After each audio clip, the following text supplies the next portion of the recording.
તમે અત્યાર સુધી જેને સૌથી શક્તિશાળી માનતા હતા એ હકીકતમાં સૌથી નબળું છે. વિશ્વાસ નથી આવતો?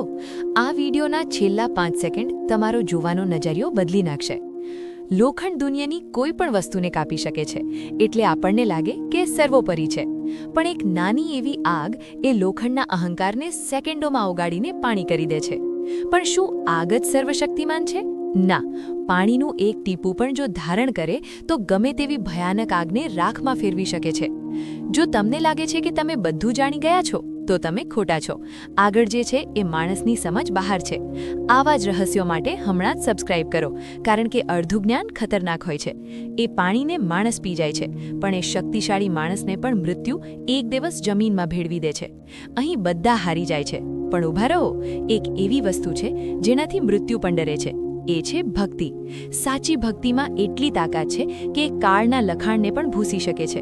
આ માત્ર વાર્તા નથી, આ જીવનનું ગણિત છે. આ સત્ય જો તમે તમારા સુધી રાખ્યું તો તમે સ્વાર્થી કહેવાશો. આ વિડીયો અત્યારે જ એને શેર કરો જેની તમે દિલથી ચિંતા કરો છો. જો તમે અહીં સુધી વિડીયો જોયો છે તો એનો અર્થ છે કે તમે ખાસ છો. સાબિત કરો કે તમે ભક્તિમાં માનો છો. કોમેન્ટમાં મહાદેવ લખીને પોતાની હાજરી પુરાવો. જોઈએ કેટલા લોકો અંત સુધી પહોંચ્યા. હર હર મહાદેવ.